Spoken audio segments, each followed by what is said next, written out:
우리 함께 찬송하겠습니다. 찬송가 380장 나의 생명 되신 주, 우리 함께 찬송합니다. 나의 생명 되신 주, 주님 앞에 나아갑니다. 주의 흘린 보혈로 정케하사 받아주소서. 날마다 주를 찬송하겠네. 주의 사랑 줄로서 나를 굳게 잡아 매소서. 괴로운 세상 지낼 때 나를 인도하여 주소서. 주를 믿고 나가면 나의 길을 잃지 않겠네. 날마다 주를 찬송하겠네. 주의 사랑 줄로서 나를 굳게 잡아 매소서. 세상 살아갈 때에 주를 더욱 사랑합니다. 밝고 빛난 천국에 나의 영혼 들어가겠네. 날마다 주를 찬송하겠네.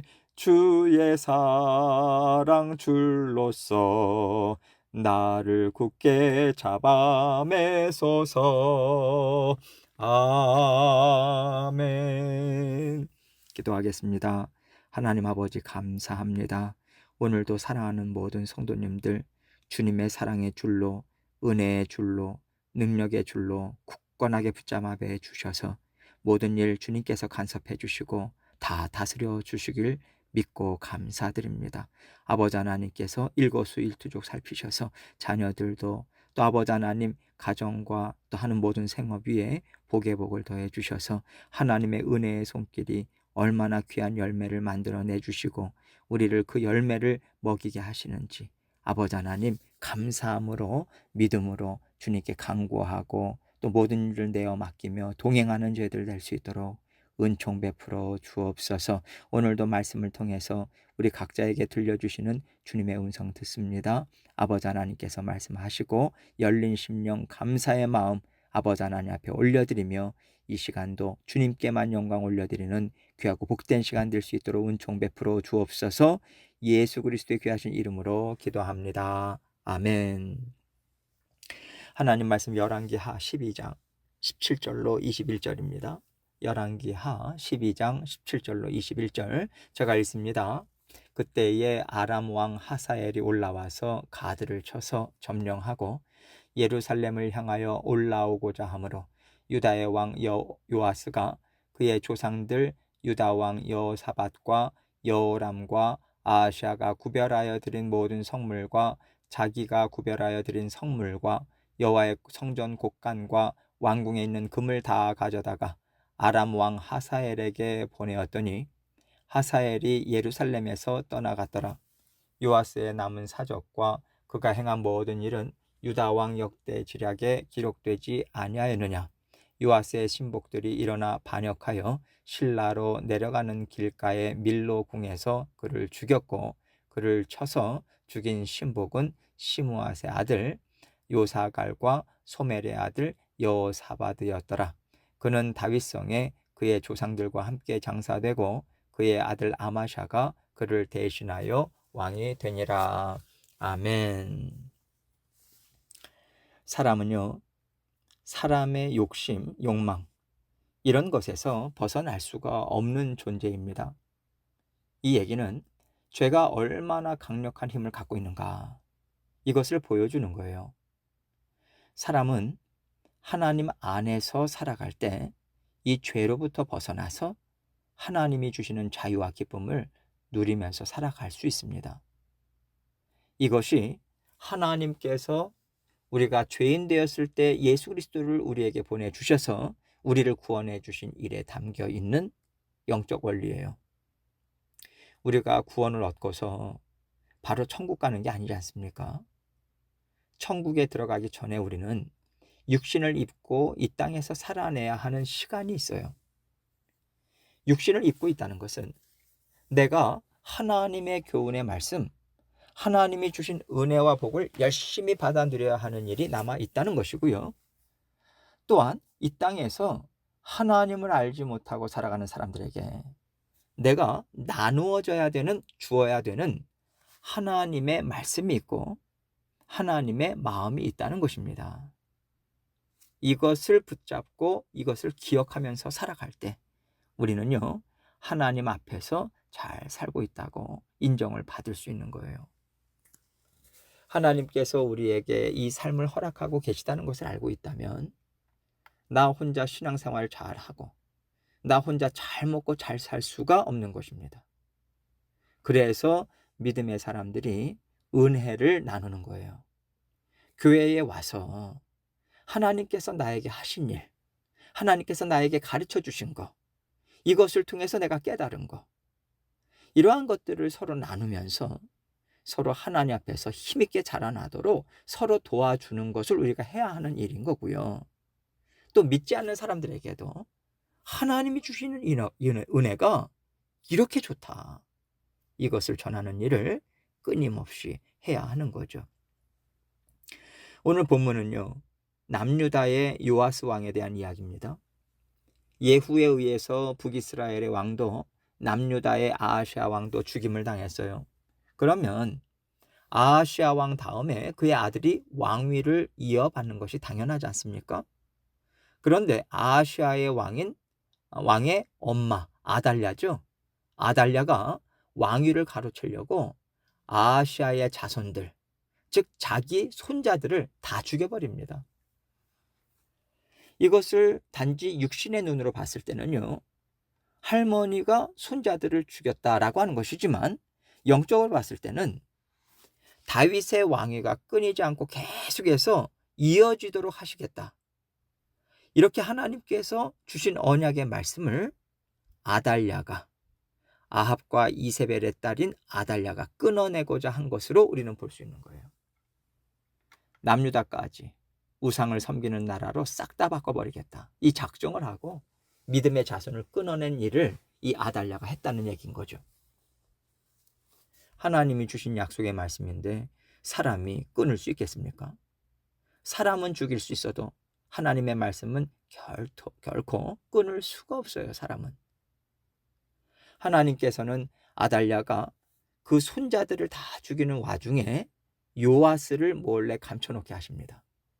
아달랴 몰래 6년이라고 하는 긴 시간 동안 철저하게 우상과 분리시키고 성전에서 하나님의 말씀으로 요아스를 양육시키세요. 이 일을 감당했던 사람이 여호야다 제사장이었습니다. 나중에 하나님께서 아달랴를 심판하신 후에 요아스를 왕으로 세우신 후에도 여호야다로 하여금 하나님의 교훈으로 요아스를 잘 보필하게 하셨고요. 요아스 왕도 하나님의 말씀을 그때는 잘 따랐어요. 그런데 이제 여호야다가 이제 나이가 많이 들어서 이제 죽게 됩니다. 그 틈새를 악한 영들이 또 파고드는 거죠. 다시 한번 남유다를 하나님의 말씀에서 끊어낼 생각을 하는 겁니다. 이 일이 어떻게 이루어지냐면 남유다의 방백들이, 정치 지도자들이 세상의 말로 요아스 왕을 유혹하는 거예요. 왕이시여, 아니 지금까지 여호야다 제사장 손에서 얼마나 시달리셨습니까? 왕으로서 원하는 것 제대로 한 번도 못 해보고 여호야다 제사장이 이건 안 된다, 이건 이렇게 해야 된다 하는 대로 살지 않으셨습니까? 이제 왕의 뜻을 한껏 펼치십시오. 말하자면 이렇게 부추겼다는 거예요. 그러자 요아스는요, 맞아, 내가 왕이지, 내가 하고 싶은 거 이제 하면서 살 거야, 이렇게 방백들과 마음이 맞아서 자신이 원하는 대로 살았어요. 그가 원하는 것이 하나님의 말씀, 하나님의 나라였으면 좋았을 텐데 요아스는요, 내 권세와 내 뜻대로 내 나라를 다스리겠다. 이쪽으로 갔다는 얘기인 거죠. 그러니까 하나님을 떠난 요아스에게 무엇이 찾아옵니까? 하나님 아니면 우상을 섬기게 되어 있잖아요. 요아스 왕이 아세라 목상과 우상을 섬기기 시작하고요. 백성들까지 다 물들어서 하나님을 떠나게 되는 거예요. 요아스 왕이 어느 자리까지 가냐면 여호야다 제사장이 죽자 아들 스가랴가 이제 제사장의 역할을 합니다. 그때 제사장이 그 요아스 왕에게 직언을 하는 거예요. 왕이시여, 하나님의 나라입니다. 하나님의 말씀을 듣고 하나님의 말씀대로 다스려야 됩니다 하니까 요아스가 성전에서 스가랴 제사장을 돌로 쳐서 죽여요. 하나님의 성전은 거룩한 곳으로 구별되어야 되는데 거기에서 제사장을 죽였으니 얼마나 하나님을 욕되게 하는 겁니까? 요아스의 마음은 강팍했고 모든 백성들까지도 하나님에게서 떠나게 만들어버리는 일을 했던 거예요.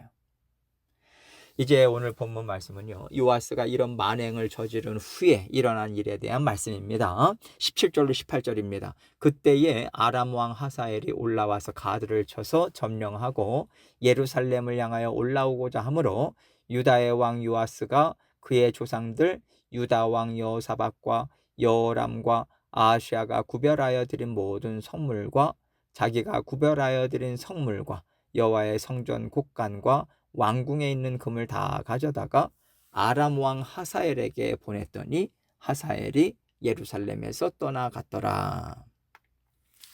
이런 일을 저질렀으니 요아스가 이런 천인공노할 그런 일을 저질렀으니 하나님께서 가만두시겠습니까? 요아스와 유다 방백들의 죄를 심판하시기 위해서 아람 왕을 들어 사용하세요. 아람 왕은 요새인 가드 성읍을 딱 쳐서 점령합니다. 계속해서 압박하죠. 그런데 역대하서를 보면요, 남유다가 아람과의 전쟁에서 진 거예요. 그때 요아스 왕은 큰 부상을 당합니다. 그리고 유다의 방백들, 요아스 왕을 꼬드겼던 유다의 방백들은 진멸을 당해요. 그리고 아람 왕 하사엘이 요아스에게 이거 내놔라 저거 내놔라 요구를 한 거죠. 그러니까 그때까지 선대의 왕들이 모아두었던 것들, 성전 곳간과 왕궁에 있는 금 싹 다 긁어 모아서 갖다 준 거고요. 그제서야 하사엘은 예루살렘을 떠났다는 거예요. 19절로 21절입니다. 요아스의 남은 사적과 그가 행한 모든 일은 유다 왕 역대 지략에 기록되지 아니하였느냐. 요아스의 신복들이 일어나 반역하여 실라로 내려가는 길가의 밀로 궁에서 그를 죽였고 그를 쳐서 죽인 신복은 시므아스의 아들 요사갈과 소멜의 아들 여호사밧이었더라. 그는 다윗성에 그의 조상들과 함께 장사되고 그의 아들 아마샤가 그를 대신하여 왕이 되니라. 지금 이런 일에 대해서 유다 왕 역대 지략에 기록되었다라고 하는 것인데 이 기록이 역대하서에도 자세하게 이렇게 기록되어 있죠. 지금 그러한 내용을 왕들에 대한 기록, 그 기록에 대해서 얘기를 하고 있는 거예요. 단지 남유다 또 요아스 왕, 이 왕은 전쟁의 참패로 끝난 것이 아니라 이제 부상을 당해서 밀로궁에서 치료를 받고 있었거든요. 그런 요아스를 신하들이 반역해서 죽입니다. 그리고 말씀을 보면요, 요아스가 다윗성에 장사되었다고 하는데 사실 이스라엘 백성들은 요아스 왕을 왕들의 묘에 들여놓질 않아요. 하나님의 말씀을 잘 쫓아서 살았더라면 남유다가 이렇게 되지는 않았을 텐데 이러한 백성들의 원망과 한탄이 요아스 왕을 향했다는 얘기고요. 하나님 보시기에도 요아스가 악한 왕이었다라고 하는 하나님의 최종적인 그러한 말씀이 있는 거죠. 그리고 아들 아마샤가 왕이 되는데요. 아마샤가 뭘 보고 자랐겠습니까? 아버지에게 보고 듣고 배운 대로 행해서 아마샤 왕 또한 하나님을 제대로 쫓지 못하고요. 아버지처럼 하나님의 심판을 받아요. 요아스 왕은 하나님의 은혜로 생명을 건졌던 그런 왕이었어요. 뿐만 아니라 왕으로서의 삶을 살 수 있게 되었습니다.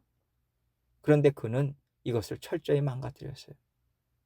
하나님께서 한 줄기 빛으로 주신 기회를 놓쳐버리고 이후로 남유다는 악한 왕들로 이어지는 일을 이제 경험하게 되죠.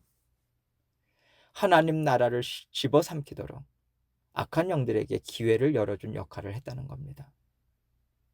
요아스를 보면서 우리는요, 하나님의 자녀가 말씀대로 잘 살지 못하면 자기 한 사람의 인생만 망치는 게 아니라는 것을 깨닫게 돼요. 나에게서 끝나는 게 아니라 내가 살고 있는 환경까지도 망가뜨립니다. 다시 말해서 나와 연관되어 있는 사람들에게까지도 좋지 않은 영향을 미친다는 것이고요. 그것은 이 세대로만 끝나는 게 아니라 나와 함께 살던 자녀들과 사람들을 통해서 계속해서 잘못된 세대가 이어지고 이어지도록 만든다는 거예요. 여러분, 이것이 내 가정일 수도 있고요. 내가 몸을 담고 있는 주의 몸된 교회일 수도 있습니다. 우리 한 사람 한 사람이 정말 잘 살아야 되는 이유가 바로 이거죠. 나만 하나님께 책망받고 나만 하나님의 심판을 받는다면 모르겠는데 내가 잘못 산 것 때문에 다른 사람의 마음이 상하고 또 함께 살아가는 사람들의 마음이 시들어가고 또 하나님에 대해서 심지어 잘못된 생각을 갖고 살게 된 사람들의 인생에 대한 책임, 이것을 하나님은 반드시 우리에게 물으실 겁니다. 이것을 우리가 생각한다면 나는 구원받았으니까 그냥 이렇게 살고 말을래, 이렇게 우리가 말할 수가 없다는 거예요. 그렇게 살 수가 없는 거예요. 하나님은요, 내가 그렇게 산 것으로 나를 책망하실 뿐만 아니라 너가 다른 사람들에게 끼친 영향이 얼마나 큰 줄 아느냐 하시고 이것까지도 다 계산해서 우리를 책망하실 거예요. 먼저 구원받은 자녀의 삶이 이렇게 막중한 책임이 있다라고 하는 것을 우리 각자는 인식해야 합니다. 교회도 마찬가지죠. 나 하나쯤이야 뭐, 나 한 사람인데 뭐, 그게 아니라는 거예요. 하나님께서는 너가 얼만큼 하나님 나라에 선한 영향력을 끼쳤는가, 이것을 보시고 한 지체 한 지체에게 반드시 하나님은 책임을 물으세요. 그래서 우리는 하나님께서 잘했다고 칭찬하는 일꾼이 되도록 우리 각자가 애써야 하는 거죠. 하나님께서 우리를 존귀한 자로 삼아 주셨습니다. 하나님 앞에서 우리가 소중하고 귀한 자녀이기 때문에 존귀한 자라고 말씀드리는 이유도 있고요. 또 한 가지 정말 중요한 것은 하나님께서 사명과 책임을 우리에게 주셨기 때문에 존귀한 자인 거예요. 하나님께서 우리에게 교회를 맡겨주셨어요. 가정을 맡겨주셨어요. 심지어 세상을 맡겨주셨습니다. 이 막중한 책임을 지는 자리에 우리를 있게 하셨기 때문에 하나님께서는 우리 각자를 존귀한 자라고 하시는 거예요. 우리는 존귀한 자로서의 책임을 감당해야 합니다. 이것이 우리가 살아가야 할 인생인 거예요. 하나님께서 맡겨주신 존귀한 자의 삶을 열심히 잘 감당하셔서 하나님이 기뻐하시는 하나님 나라를 이루어 가시고 하나님께도 인정받는 귀한 삶을 살아가시는 저와 여러분이 되시기를 주님의 이름으로 축원합니다. 함께 기도합니다. 오늘 말씀을 생각하면서 나는 나 자신의 인생에 대해서, 구원 여정에 대해서 얼마나 정말 심각하게 생각하고 책임을 감당하고자 하는가, 이것을 다시 한번 깊이 생각하고 또 각자 기도 제목 가지고 주님 앞에 나아가도록 하겠습니다. 기도하시겠습니다.